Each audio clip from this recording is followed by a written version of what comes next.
Hi guys, അപ്പോൾ HTML code ചെയ്യാനുള്ള setup നമ്മൾ ചെയ്ത് കഴിഞ്ഞു. ഇനി HTML ടാഗ് എന്താണെന്നും അതെങ്ങനെയാണ് ക്രിയേറ്റ് ചെയ്യുക എന്നുള്ളതൊക്കെ ആയിട്ട് നമുക്ക് നോക്കാം. അപ്പോൾ ഒരു HTML ഡോക്യുമെന്റ് ക്രിയേറ്റ് ചെയ്യുന്നത് കുറേ HTML എലമെന്റ്സ് യൂസ് ചെയ്തിട്ടാണ്. ഈ എലമെന്റ് എന്ന് പറയുന്നത് ടാഗാണ്. ഒരു HTML ടാഗിനെ നമ്മൾ HTML എലമെന്റ് എന്ന് വിളിക്കുന്നുണ്ടാവുക. ഇങ്ങനത്തെ കുറേ ടാഗുകൾ യൂസ് ചെയ്തിട്ടാണ് ഒരു HTML സ്ട്രക്ചർ ബിൽഡ് ചെയ്യുന്നത്. ഇനീഷ്യലി നമ്മൾ ഫസ്റ്റ് വീഡിയോയിൽ എക്സാമ്പിൾ ആയിട്ട് പറഞ്ഞ പോലെ ഒരു വീടിന്റെ പ്ലാൻ ഉണ്ടാക്കുമ്പോൾ അതിൽ കുറെ ചെറിയ ചെറിയ റൂമുകൾ ഉണ്ടാവും, കുറെ ഫർണിച്ചേഴ്സ്, ഇങ്ങനെ സാധനങ്ങളൊക്കെ. ഇതൊക്കെ കൂടി ചേർന്നിട്ടാണ് ഒരു വലിയൊരു വീടിന്റെ ഒരു പ്ലാൻ ഉണ്ടാകുന്നത്.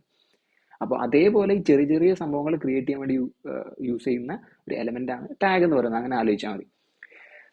അപ്പോൾ ഒരു ടാഗിന്റെ സ്ട്രക്ചർ എന്ന് പറയുന്നത് ഇങ്ങനെയായിരിക്കും. ഒരു ആംഗുലർ ബ്രാക്കറ്റിന്റെ ഇൻബിറ്റ്വീൻ ആയിട്ടാണ് ടാഗിന്റെ പേര് കൊടുക്കുന്നുണ്ടാവുക. ഓരോ ടാഗിനും ഓരോ പെർട്ടിക്കുലർ യൂസ് ഉണ്ട്. ഓരോ പേരിലൊരു ടാഗിനും ഓരോ യൂസ് ഉണ്ട്. ഇപ്പോൾ H1 ടാഗ് ആണ് ഹെഡിങ്ങിന് യൂസ് ചെയ്യുന്നത്, പാരഗ്രാഫ് ഉണ്ടാക്കാൻ വേണ്ടി യൂസ് ചെയ്യുന്നത്. അങ്ങനെ ഓരോ ടാഗിനും ഓരോ യൂസ് ഉണ്ട്. അത് നമുക്ക് നെക്സ്റ്റ് വീഡിയോസിലായിട്ട് പറയാം.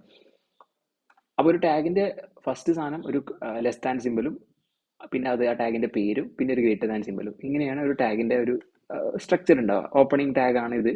പിന്നെ ഒരു ക്ലോസിംഗ് ടാഗ് ഓപ്പണിംഗ് ടാഗിലുള്ള ഡിഫറൻസ് എന്താണെന്ന് വെച്ചിട്ടുണ്ടെങ്കിൽ, ഫസ്റ്റ് ക്ലോസിംഗ് ടാഗിൽ ഈ ഒരു ഓപ്പണിംഗ് ടാഗ് അതേപോലെ എടുത്തു വെച്ചിട്ട് ആ ഒരു ഫസ്റ്റ് ആ ഒരു ലെസ് ദാൻ സിമ്പിൾ കഴിഞ്ഞിട്ട് ഒരു ഫോർവേഡ് സ്ലാഷ് ഉണ്ടാവും എന്നുള്ളത് മാത്രമാണ് ആ രണ്ട് ടാഗും തമ്മിലുള്ള ഡിഫറൻസ്.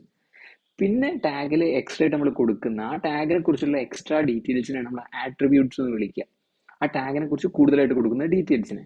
അപ്പോൾ ഇതിൽ ആ ഒരു എല്ലാ ആട്രിബ്യൂട്ട്സിൻ്റെയും സ്ട്രക്ചർ, ആദ്യം ആ ആട്രിബ്യൂട്ടിന്റെ പേര്, ലൈക്ക് അത് കഴിഞ്ഞിട്ട് ഒരു ഈക്വൽ സൈൻ സിമ്പൽ ഇട്ടിട്ട് ആട്രിബ്യൂട്ട് എന്താണ് അതിന്റെ വാല്യൂ ആണ് ഉണ്ടാവുക. അതാണ് ആട്രിബ്യൂട്ടിന്റെ സ്ട്രക്ചർ. അപ്പോൾ ഞാൻ ഒരു എക്സാമ്പിൾ അടിയിൽ കൊടുത്തിട്ടുണ്ട്. ഇത് H1 ടാഗ് ആണ്. ആ H1 എന്ന് പറഞ്ഞാൽ ഹെഡിങ് ആയിട്ട് കൊടുക്കാവുന്ന ടാഗ്. എന്നിട്ട് അതിന്റെ ടൈറ്റിലായിട്ട് ഞാൻ ചാനൽ നെയിം എന്ന് കൊടുത്തിട്ടുണ്ട്. പിന്നെ അതിൻ്റെ ഉള്ളിൽ ആ എന്താണോ ആ ഒരു ഹെഡിങ് ആയിട്ട് കാണിക്കാനുള്ളത് അത് കൂമൻ എന്നാണ് നമ്മുടെ ചാനലിന്റെ പേരാണ്. അപ്പോൾ അതും കൊടുത്തിട്ടുണ്ട്. ഇതിലിപ്പോൾ ഈ ടൈറ്റിൽ നിന്ന് ആട്രിബ്യൂട്ട് എന്താ ചെയ്യാന്ന് വെച്ചിട്ടുണ്ടെങ്കിൽ, ഈ ടൈറ്റിൽ നിന്ന് കൊടുത്ത ആ ഒരു സംഭവം ഒരു ടൂൾ ടിപ്പായിട്ട് അടിയിൽ കാണിക്കുന്നതായിട്ട് നിങ്ങൾക്ക് കാണാൻ പറ്റും. ഇപ്പം ഞാനിതിൽ ഈ ഒരു പോർഷന് ടൈറ്റിലായിട്ട് കൊടുത്തത് ടാഗ് സ്ട്രക്ചർ എന്നുള്ളതാണ്. അതുകൊണ്ട് തന്നെ അതിവിടെ കാണിക്കുന്നതായിട്ട് കാണാൻ പറ്റും. പിന്നെ മേജറായിട്ട് രണ്ട് കാറ്റഗറി ആയിട്ടാണ് ടാഗുകൾ എൻ്റയർ HTML ടാഗുകൾ തിരിച്ചിട്ടുള്ളത്. ഫസ്റ്റ് പെയ്ഡ് ടാഗും മറ്റൊന്ന് അൺപെയ്ഡ് ടാഗും. അപ്പോൾ ഈ പെയ്ഡ് ടാഗ് എന്ന് പറഞ്ഞിട്ടുണ്ടെങ്കിൽ അതിന് ഓപ്പണിംഗ് ടാഗും ക്ലോസിംഗ് ടാഗും ഉണ്ടാവും. അൺപെയ്ഡ് ടാഗിന് ഓപ്പണിംഗ് ടാഗ് മാത്രമേ ഉണ്ടാവുള്ളൂ. അതാണ് അത് തമ്മിലുള്ള ചേഞ്ച്. ഇപ്പോൾ പെയ്ഡ് ടാഗിന് എക്സാമ്പിളാണ് ഇവിടെ കൊടുത്തിട്ടുള്ള HTML ബോഡി ടൈറ്റിൽ P. അതൊരു എക്സാമ്പിൾ. ഇതിൽ ലിസ്റ്റിൽ കുറേ വേറെ ടാഗ്സും ഉണ്ട്.